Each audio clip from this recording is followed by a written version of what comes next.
ಮೈ ತುಂಬಾ ಬಂಗಾರ ಹಾಕಿಕೊಂಡು ಪಕ್ಕದಲ್ಲಿ ಇಬ್ಬರು ಯುವತಿಯರನ್ನ ನಿಲ್ಲಿಸಿಕೊಂಡು ಐಷಾರಾಮಿ ಕಾರಿನಲ್ಲಿ ರೀಲ್ಸ್ ಮಾಡುತ್ತಿದ್ದ ಉತ್ತರ ಕರ್ನಾಟಕದ ಅರುಣ್ ಕಟಾರೆ ಜೈಲು ಸೇರಿದ್ದಾನೆ. ಈತ ಮೈ ತುಂಬಾ ಚಿನ್ನ ಹಾಕಿಕೊಂಡು ನಕಲಿ AK-47 ಹಿಡಿದುಕೊಂಡು ಇಬ್ಬರು ಗನ್ ಮ್ಯಾನ್ಗಳ ಜೊತೆ ರೀಲ್ಸ್ ಮಾಡಿ ಸಾಮಾಜಿಕ ಜಾಲತಾಣದಲ್ಲಿ ಹಾಕಿಕೊಂಡಿದ್ದ.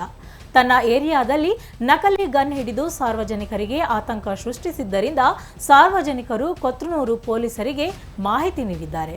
ಸಾರ್ವಜನಿಕರ ಮಾಹಿತಿ ಮೇರೆಗೆ ಪೊಲೀಸರು ಅರುಣನ್ನ ಬಂಧಿಸಿ ಜೈಲಿಗಟ್ಟಿದ್ದಾರೆ. ವಿಚಾರಣೆ ವೇಳೆ ಈತನು ಬಳಸುತ್ತಿದ್ದ ಬಂಗಾರ ಮತ್ತು AK-47 ಗನ್ ನಕಲಿ ಎಂದು ತಿಳಿದು ಬಂದಿದೆ. ಅರುಣ್ ಕಟಾರೆ ರೀಲ್ಸ್ ಮಾಡಲು ಹೋಗಿ ಜೈಲು ಸೇರಿದ್ದಾನೆ.